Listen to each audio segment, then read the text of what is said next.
আসসালামু আলাইকুম সুপ্রিয় বন্ধুরা, কেমন আছো তোমরা সবাই? আশা করি সবাই ভালো আছো। আজকে আমি তোমাদের বাংলা বইয়ের ঐক্যতান কবিতাটির বিগত 29 বছরের কোশ্চেন নিয়ে আলোচনা করব। তো তোমরা সকলেই জানো বিগত বছর প্রশ্ন থেকে কিন্তু বারবার কিন্তু প্রশ্ন রিপিট হয়। সো বিগত সালের কোশ্চেন যদি আমরা ধরি তাহলে আমরা বুঝতে পারবো কোন কোশ্চেনগুলো খুবই ইম্পর্টেন্ট আর কোন কোশ্চেনগুলো আমাদের বাদ দিতে হবে। তো আজকের এই ভিডিওতে আমি বিগত সালের কোশ্চেন সম্পর্কে এক্সপ্লেন করেছি, অর্থাৎ ঐক্যতান কিন্তু তোমাদের জন্য খুবই ইম্পর্টেন্ট। এটি তোমাদের শর্ট সিলেবাসেও কিন্তু আছে। এখান থেকে কিন্তু বারবার কোশ্চেন রিপিট হয় এবং বারবার কোশ্চেন করা হয়। সো ভিডিওটি সম্পূর্ণ মনোযোগ দিয়ে দেখো, তাহলে তোমাদের ঐক্যতান সম্পর্কিত আর কোনো সমস্যা থাকবে না। তো আমি যেগুলো ইম্পর্টেন্ট কোশ্চেন বলবো সেগুলো তোমরা নোট করে রাখো, আর যদি নোট করতে যদি কষ্ট হয় তাহলে তোমরা ভিডিওটি ডাউনলোড করে রাখো যেন বারবার দেখতে পারো এবং তোমাদের কোশ্চেনগুলো কিন্তু যাতে খুব ভালোভাবে মাথায় গেঁথে যায়। তো কথা না বাড়িয়ে আমাদের মূল আলোচনা চলে যায়।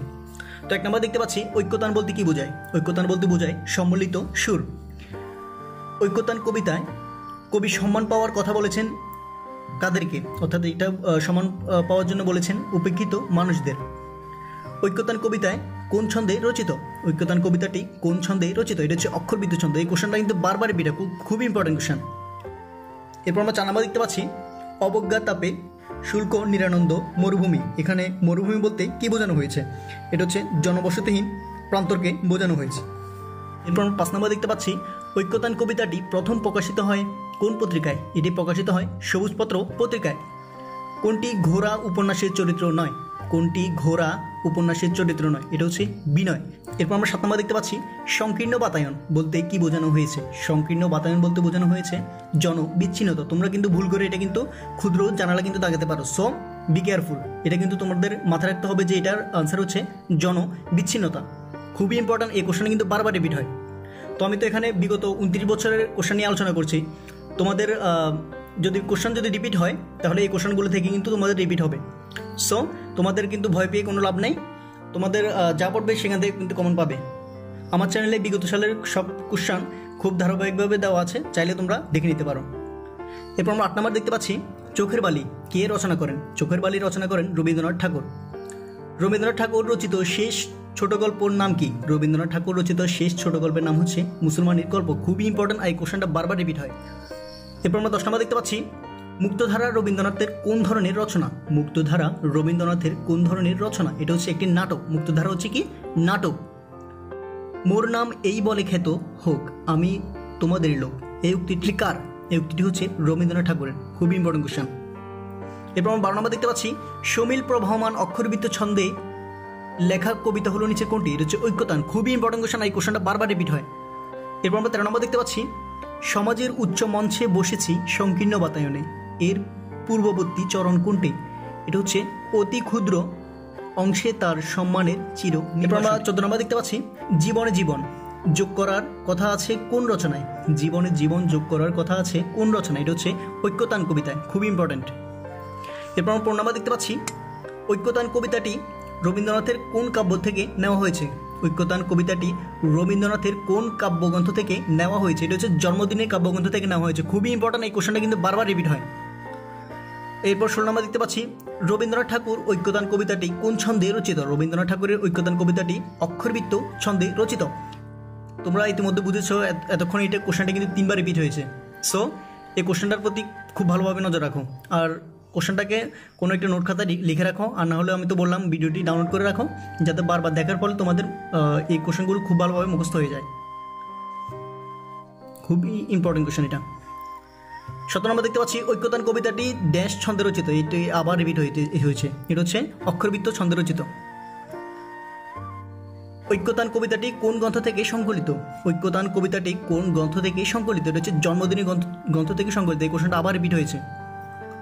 এরপর আমরা 19 নম্বর দেখতে পাচ্ছি ঐক্যতান কবিতায় কবি পৃথিবীকে কি বলে বিশেষিত করেছেন? এটা হচ্ছে বিপুলা বলে। এই কোশ্চেনটা কিন্তু তোমাদের ঝামেলা লাগতে পারে, পরিপূর্ণ হবে না বিপুল হবে? এটা হচ্ছে বিপুল হবে। আমরা 20 নম্বর দেখতে পাচ্ছি যে আছে মাটির কাছাকাছি বা সেই কবি বাণী লাগি কান পেতে আছি। পঙ্গক্তিগুলো কোন কবির কবিতাংশ? এটা হচ্ছে রবীন্দ্রনাথ ঠাকুরের কবিতাংশ থেকে নেওয়া হয়েছে।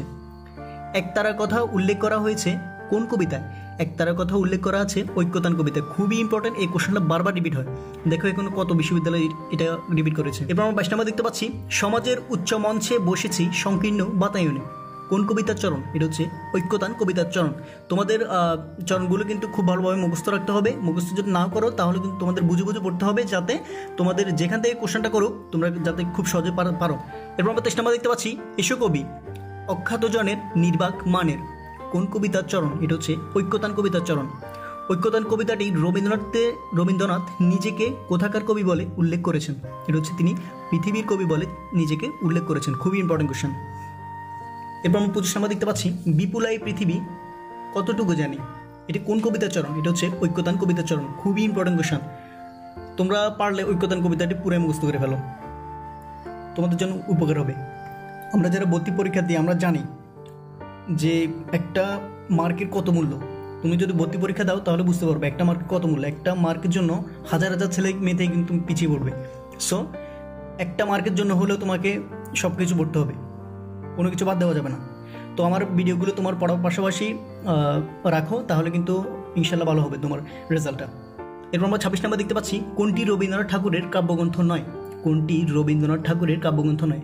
এখানে হচ্ছে মানসী পুনশ্চ শেষ লেখা রবীন্দ্রনাথ ঠাকুরের কাব্য, কিন্তু শেষ কবিতা এটা হচ্ছে রবীন্দ্রনাথ ঠাকুরের রচিত একটি উপন্যাস। এই কোশ্চেনটা কিন্তু খুবই ইম্পর্টেন্ট আর বারবার রিপিট হয় এই কোশ্চেনটা। ঐক্যতান শব্দের অর্থ কী? ঐক্যতান শব্দের অর্থ হচ্ছে সম্মিলিত সুর। খুবই ইম্পর্টেন্ট কোশ্চেন। রবীন্দ্রনাথ ঠাকুর রচিত প্রথম কবিতার নাম কি? রবীন্দ্রনাথ ঠাকুর রচিত প্রথম কবিতার নাম হচ্ছে হিন্দু মেলার উপহার। খুবই ইম্পর্টেন্ট কোশ্চেন। এরপর আমরা 29 নম্বর দেখতে পাচ্ছি, নিম্নের কোনটি রবীন্দ্রনাথ ঠাকুরের কাব্যগ্রন্থ নয়? নিম্নের কোনটি রবীন্দ্রনাথ ঠাকুরের কাব্যগ্রন্থ নয়? এটা হচ্ছে শেষের কবিতা। শেষের কবিতা হচ্ছে রবীন্দ্রনাথ ঠাকুরের রচিত উপন্যাস। এটি বারবার রিপিট হয় কোশ্চেনটা। এরপর আমরা 30 নম্বর দেখতে পাচ্ছি, অমল রবীন্দ্রনাথের কোন নাটকের চরিত্র? অমল রবীন্দ্রনাথের কোন নাটকের চরিত্র? এটা হচ্ছে রক্তকবরী। রবীন্দ্রনাথ কত খ্রিস্টাব্দে জন্মগ্রহণ করেন? রবীন্দ্রনাথ কত খ্রিস্টাব্দে জন্মগ্রহণ করেন? তিনি 1861 খ্রিস্টাব্দে তিনি জন্মগ্রহণ করেন। খুবই ইম্পর্টেন্ট কোশ্চেন আর এই কোশ্চেনটা বারবার রিপিট হয়। এরপর 32 নম্বর দেখতে পাচ্ছি, রক্তকবরী ড্যাশ কে রচনা করেন? রক্তকবরী কে রচনা করেন? রক্তকবরী রবীন্দ্রনাথ ঠাকুর রচনা করেন। খুবই ইম্পর্টেন্ট কোশ্চেন। এরপর 33 নম্বর দেখতে পাচ্ছি, জীবন স্মৃতি কার আত্মজীবনী? জীবন স্মৃতি এটি কার আত্মজীবনী? এটা হচ্ছে রবীন্দ্রনাথ ঠাকুরের আত্মজীবনী হচ্ছে কি জীবন স্মৃতি। রবীন্দ্রনাথ ঠাকুর সাহিত্যে নোবেল পুরস্কার পান কত সালে? রবীন্দ্রনাথ ঠাকুর সাহিত্যে নোবেল পুরস্কার পান 1913 সালে। খুবই ইম্পর্টেন্ট কোশ্চেন। এই কোশ্চেনটা কিন্তু বারবার রিপিট হয়। তোমাদের যদি বুঝতে অসুবিধা হয় তাহলে আমাকে কমেন্টে জানাও, আমি আমার নিজেকে ইমপ্রুভ করার চেষ্টা করব। রবীন্দ্রনাথ ঠাকুরের শেষ লেখা কোন ধরনের রচনা? এটা হচ্ছে একটি কাব্যগ্রন্থ। নিরুদ্দেশ যাত্রা কবিতাটি কার লেখা? নিরুদ্দেশ যাত্রা কবিতাটি হচ্ছে রবীন্দ্রনাথ ঠাকুরের লেখা। খুবই ইম্পর্টেন্ট কোশ্চেন। রবীন্দ্রনাথ ঠাকুর এশীয়দের মধ্যে কততম নোবেল বিজয়ী? রবীন্দ্রনাথ ঠাকুর এশীয়দের মধ্যে প্রথম নোবেল বিজয়ী। খুবই ইম্পর্টেন্ট, এই কোশ্চেনটা বারবার রিপিট হয়। রবীন্দ্রনাথের মৃত্যুর পর প্রকাশিত শেষ কাব্য? রবীন্দ্রনাথের মৃত্যুর পর প্রকাশিত শেষ কাব্য কোনটি? এটা হচ্ছে শেষ লেখা। খুবই ইম্পর্টেন্ট কোশ্চেন আর বারবার রিপিট হচ্ছে এগুলো। রবীন্দ্রনাথ ঠাকুর গীতাঞ্জলি কাব্যগ্রন্থের ইংরেজি শিরোনাম কি? রবীন্দ্রনাথ ঠাকুরের গীতাঞ্জলি কাব্যগ্রন্থের ইংরেজি শিরোনাম হচ্ছে সংস অফারিং। সংস অফারিং খুবই ইম্পর্টেন্ট। এরপর আমরা 40 নম্বর দেখতে পাচ্ছি, রবীন্দ্রনাথ ঠাকুর তার রচিত কোন নাটকটি কাজী নজরুল ইসলামকে উৎসর্গ করেন? রবীন্দ্রনাথ ঠাকুর তার রচিত কোন নাটকটি কাজী নজরুল ইসলামকে উৎসর্গ করেন? এটা হচ্ছে বসন্ত নাটকটি তিনি কাজী নজরুল ইসলামকে উৎসর্গ করেন। এই কোশ্চেনটা কিন্তু সকল ভর্তি পরীক্ষায় বারবার রিপিট হয়। খুবই ইম্পর্টেন্ট কোশ্চেন। রবীন্দ্রনাথকে ঢাকা বিশ্ববিদ্যালয় কত সালে ডিলিট ডিগ্রি প্রদান করে? রবীন্দ্রনাথকে ঢাকা বিশ্ববিদ্যালয় কত সালে ডিলিট ডিগ্রি প্রদান করেন? তাকে 1936 সালে ডিলিট ডিগ্রি প্রদান করে ঢাকা বিশ্ববিদ্যালয়। খুবই ইম্পর্টেন্ট কোশ্চেন। তোমরা যারা ঢাবিতে পরীক্ষা দিবে এই কোশ্চেনটা কিন্তু খুবই ইম্পর্টেন্ট। কোন বইটি রবীন্দ্রনাথ ঠাকুরের রচনা? কোন বইটি রবীন্দ্রনাথ ঠাকুরের রচনা? এটা হচ্ছে চতুরঙ্গ। কোনটি কাব্য নয়? এটা হচ্ছে শেষের কবিতা হচ্ছে একটি কি উপন্যাস। এই কোশ্চেনটা কিন্তু বারবার রিপিট হয়েছে। তোমরা যারা এতক্ষণ ভিডিওটি দেখছো তোমরা বুঝতে পারছো এই কোশ্চেনটা কতটা ইম্পর্টেন্ট। কোনটি কাব্যগ্রন্থ নয়? কোনটি কাব্যগ্রন্থ নয়? এটা হচ্ছে শেষের কবিতা। শেষের কবিতা হচ্ছে একটি রবীন্দ্রনাথ ঠাকুরের উপন্যাস। শেষের কবিতা হচ্ছে 45 নম্বর দেখতে পাচ্ছি, 7 কোটি সন্তানের হে মুগ্ধ জননী রেখেছে বাঙালি করে মানুষ করেনি কার রচনার অংশ? এটা হচ্ছে রবীন্দ্রনাথ ঠাকুরের রচনার অংশ। রবীন্দ্রনাথের লেখা গ্রন্থ কোনটি? রবীন্দ্রনাথের লেখা গ্রন্থ হচ্ছে সোনার তরী। খুবই ইম্পর্টেন্ট কোশ্চেন। কোনটি কাব্যগ্রন্থ? কাব্যগ্রন্থ হচ্ছে কি শেষ লেখা, শেষ লেখা হচ্ছে কি একটি কাব্যগ্রন্থ। এরপর আমরা 48 নম্বর দেখতে পাচ্ছি রবীন্দ্রনাথ ঠাকুরের পিতার নাম কি? রবীন্দ্রনাথ ঠাকুরের পিতার নাম হচ্ছে দ্বিজেন্দ্রনাথ ঠাকুর। দ্বিজেন্দ্রনাথ ঠাকুর, খুব ইম্পর্ট্যান্ট। সঞ্চয়িতা কোন কবির কাব্য সংকলন? সঞ্চয়িতা কোন কবির কাব্য সংকলন? এটা হচ্ছে রবীন্দ্রনাথ ঠাকুর। তোমাদের এখানে কোশ্চেন একটা আসে, সঞ্চিতা। সঞ্চিতা এটি কার? সঞ্চিতা হচ্ছে কাজী নজরুল ইসলামের। সঞ্চিতা, আমি এখানে লিখছি সঞ্চিতা।